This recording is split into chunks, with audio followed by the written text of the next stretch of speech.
ठीक है सब। हाँ जी। किसी का कोई प्रश्न है तो पूछिए। प्रणाम गुरुजी। गुरुजी, सवाल है हाँ। मेरा हाँ। कि अगर साधक को या फिर शिष्य को अपने खुद के बारे में ही कंफ्यूजन हो कि अ, उस उसमें ऐसी कौन सी कमी हो गई है या पकड़ में क्यों नहीं आ रहा, तो फिर उस केस में वो क्या करेगा? उसको पता ही नहीं लग रहा है कि आखिर कहाँ कमी है मेरे अंदर। तो आप कह रहे थे कि साधक को कंफ्यूजन है कि वो कहाँ फंसा है, क्या कर रहा है, कुछ समझ में नहीं आ रहा है, ये सारा कुछ। हाँ, अपने भीतर ही नहीं समझ में आ रहा कि मेरा फॉल्ट क्या है, कहाँ कमी रह रही है। क्या करोगे जान के? तुम्हें चीज अगर स्पष्टता पूर्वक दिखाई नहीं दे रही है तो भी क्या? और अगर चीज तुम्हें स्पष्टता पूर्वक दिखाई दे रही है तो भी क्या? जब तक माया से पार नहीं गए तब तक चाहे तुम्हें कंफ्यूजन हो या कंफ्यूजन ना हो कोई फर्क पड़ता नहीं है। साइंटिस्ट जो है ना, उसको परफेक्ट पता है कि ये जो सामने पेड़ है ना उसका कलर, उसके जो पत्ते हैं उसका कलर हरा क्यों है, साइंटिस्ट को पूरा पता है। तुम कंफ्यूजन में हो, फिर भी दोनों ने क्या उखाड़ लिया, है ना? दोनों है तो माया में। तो चाहे तुम कितनी स्पष्टता पूर्वक चीजों को देख पा रहे हो, चाहे तुम्हारे जीवन में कितनी क्लैरिटी है, और चाहे तुम्हारा जीवन कष्ट व्यस्त हो, कुछ भी समझ में नहीं आता हो, बहुत सारा कंफ्यूजन हो, ये दोनों जहां से हम देख रहे हैं ना वहां से एक ही है, एक ही है।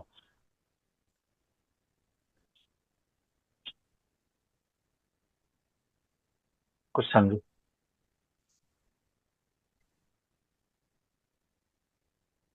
नहीं समझ में आता है तो भी कोई बात नहीं, अगर समझ में आता है तो भी कोई बात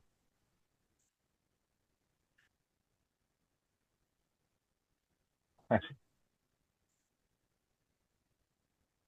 और कुछ?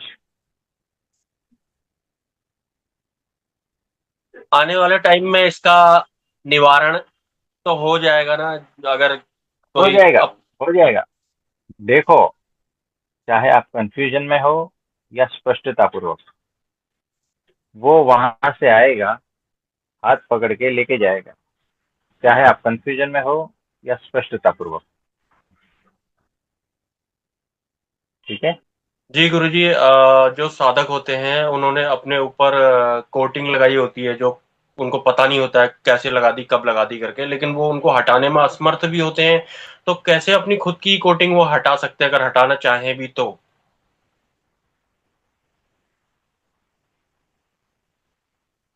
तो ऐसे सत्पुरुष की बात माननी है तो अपनी कोटिंग हट जाएगी, है ना? यानी देखो कैसा है,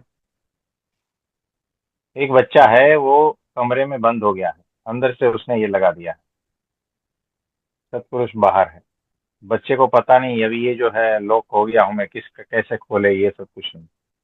लेकिन वो सत्पुरुष जो खिड़की से देख रहा है उसके साथ में अगर कम्युनिकेशन बराबर चल रहा है तो वो बताता है, बाहर उसका जो बाप है ना वो बताता है कि देखो बेटे, ये जो ऐसा दिख रहा है उसको थोड़ा इस तरह से ऐसा करो तो खुल जाएगा दरवाजा। तो वो बात मान लेता है और वैसा कर देता है तो खुल जाता है। गाइडेंस लेनी पड़ती है। यानी अपनी कोटिंग खुद कर दी है लेकिन कुछ समझ में नहीं आ रहा है और फिर अंदर फंस गया है ना, बाहर नहीं निकल पाता है, तो एक खिड़की ऐसी खुली रखनी है जहां से सत्पुरुष प्रवेश कर सके जीवन में, है ना? कोई तो ऐसा गाइडिंग फोर्स चाहिए जीवन में जो कि बंधनों से पार है। तो फिर वो उसका बात अगर ध्यान पूर्वक सुन के मान लिया ना तो मुक्त हो जाओगे, है ना? तो इतना करना है कि उसका बात ध्यान पूर्वक सुनकर मान लेना।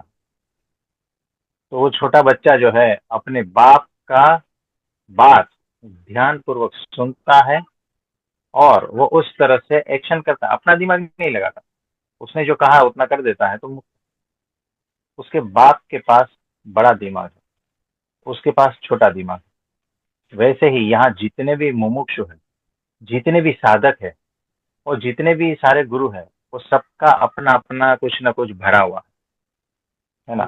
तो माया पार के पुरुष से जब उस तरह से कांटेक्ट होता है और अपना सारी मान्यता, सारा ज्ञान उधार का, सारा कचरा साइड में रखकर माया पार के पुरुष का वचन को ध्यान से सुन के उस तरह से कर दिया, तो वो मुक्त हो जाएगा, है ना। तो ऐसा है। तो यहाँ पर जो है, सवेरे किसी ने प्रश्न पूछा था हमें कि जो है, ये कुछ करना हुआ, ये एकादशी करते हैं, ये करते हैं, वो करते हैं, तो फिर ये तो माया का ही है, माया में ही फंसा है, बेहोशी में ही फंसा हूँ, है ना। ये सारा कुछ झमेला था उसका, कुछ प्रश्न था। उसको कुछ करना नहीं है, बिना किए उसको चाहिए है, बिना किए मुक्ति चाहिए, बिना किए भगवान सामने साक्षात्कार चाहिए। और उसको ऐसा लगता था कि वो जो है, मेरे अष्टावक्र मुझे चाहिए।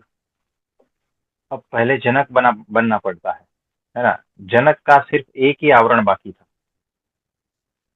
वो उस स्थिति में थे, एक ही आवरण बाकी था, और अष्टावक्र प्रकट हो गए, वो एक आवरण हटा दिया, बात खत्म। यहाँ लाखों करोड़ों की संख्या में आवरण पड़े हैं, एक के बाद हटाते जाओगे, कितने जन्म लग जाएंगे, तब जाके जनक जैसी स्थिति होगी, और तब अष्टावक्र प्रकट होगा। अष्टावक्र ऋषि सबके लिए नहीं था, याद रखना। सिर्फ एक आवरण होता है ना, उसके लिए ही है वो, एक आवरण वाले के लिए, है ना। तो जिसके हजारों लाखों आवरण है, उसके लिए अष्टावक्र मुनि नहीं, उसके लिए दूसरे गुरु है ना। तो मुझे अगर अष्टावक्र मुनि चाहिए, तो मुझे उस तरह से बनना पड़ेगा, है ना। लेकिन ये मैं नहीं कर पाऊंगा, मुझे ख्वाब बड़े बड़े चाहिए, है ना।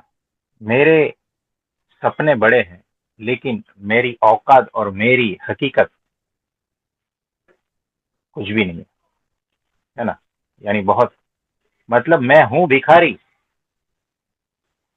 है ना, रोड पे भीख मांगता हूँ, और मैं रोज ख्वाब देखता हूँ कि मुकेश अंबानी की जगह मैं ले लूंगा, मुझे मुकेश अंबानी बनना है, और हाथ में कटोरा है, ये मेरी हकीकत है ना। न मैं मेहनत करता हूँ, अब कटोरे के बल पर, भीख के बल पर मैं उसके जैसा नहीं बन पाऊंगा। तो वो जुनून चाहिए, वो प्यास चाहिए, और साथ में वो पुरुष प्रयत्न चाहिए, यानी मेहनत चाहिए, सिर्फ ख्वाब से नहीं होगा। तो ख्वाब प्लस जुनून, भीतर से वो आग, प्लस वो स्किल, वहां तक पहुंचने की स्किल चाहिए वापस, और उतनी मेहनत लगेगी दिन रात। मतलब कि 24 घंटे में 4 घंटे सोना और 20 घंटे कार्य करना, उतना फोकस चाहिए। बहुत सारी चीजें मिलती है, तब जाके वो स्थिति पे पहुंचते हो, वो भी पता नहीं। लेकिन मेरे ख्वाब बड़े बड़े हैं, मेरे सामने अष्टावक्र मुनि प्रकट होना चाहिए, मेरे सामने भगवान प्रकट होना चाहिए। मेरे ये ख्वाब है, मैं ऐसा छड़ी घुमाऊंगा कि मुझे आत्म साक्षात्कार हो जाए, ऐसा कोई गुरु मेरे जीवन में आ जाना चाहिए। लेकिन मेरी औकात नहीं, मेरी औकात कुछ नहीं है, मैं उसकी ओर तो देखूंगा ही नहीं। आप समझ रहे हो। तो ऐसा है, ये ऐसे प्रश्न आते हैं हमारे पास बहुत सारे।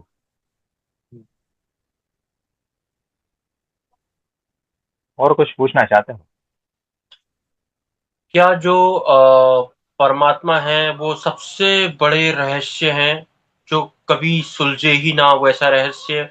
लेकिन एक रहस्य तो महाशून्य भी है, वो तो मैंने सुना है कि वो सुलझ जाता है फिर भी, अगर साधक होगा उस लेवल का तो क्या सच में परमात्मा अपने आप में ही एक सबसे बड़ा रहस्य है और वो कभी नहीं सुलझेंगे आत्मज्ञान होने के बाद भी, और हमको भी एक रहस्य बनना है उसके बाद, मतलब हमारे अंदर जीवंत रहस्य हो गया, हम हो गए ओके उसके बाद, ऐसा कुछ है?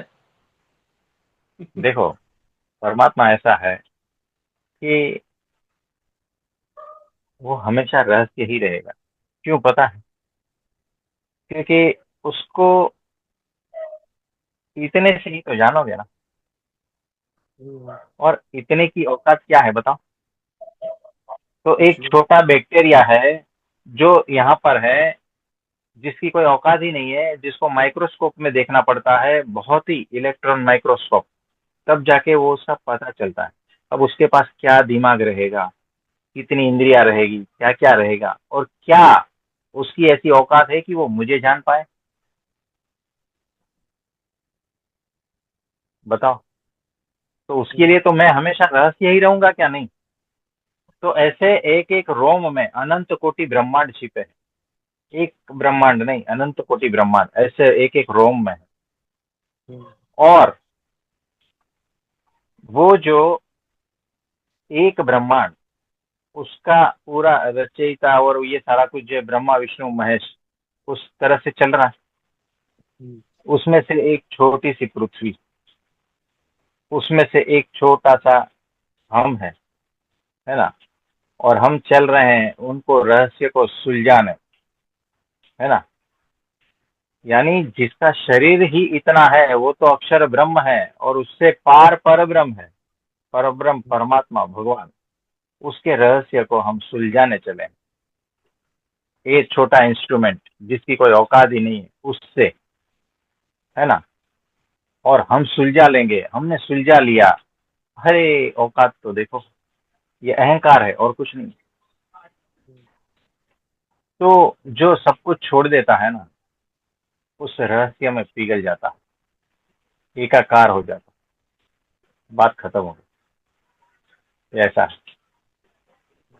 तो जो आज तक वो सुलझाने और जानने और रहस्य को ये सब कुछ करने गया है ना, मतलब बच्चा समझ लो उसको। ये ऐसा है। तो कहाँ परमात्मा और कहाँ एक वो, मतलब बैक्टीरिया, मैं इसीलिए बता रहा हूँ कि आप उसको देख तो पाते हो, हमको तो देख ही नहीं पाओगे। हाँ जी। तो हम तो ऐसे है कि देखना भी मुश्किल हो जाएगा।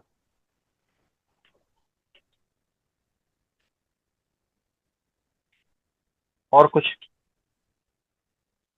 अज्ञात भय जैसा लगे रहता है, इसके पीछे क्या कारण हो सकता है? समझ में भी नहीं आता क्यों है। ये अहंकार को होता है। हाँ। तो भय तब तक रहता है जब तक अहंकार मौजूद है। और जिस दिन परमात्मा में दृष्टि पहुंची, उनकी महिमा का पता चला, उनसे प्रेम हो गया ना, उसके बाद में अभय पद को प्राप्त हो जाते हैं। फिर भय जीवन से हट जाता है, क्योंकि अहंकार पिघल जाता है। तो परब्रह्म परमात्मा की महिमा जिस दिन समझ में आती है, उस दिन से भय नहीं रहती।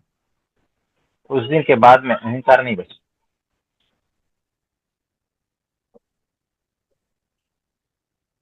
जी। और कुछ? जी प्रभु जी, अभी तो इतना ही है। कुछ एक्स्ट्रा?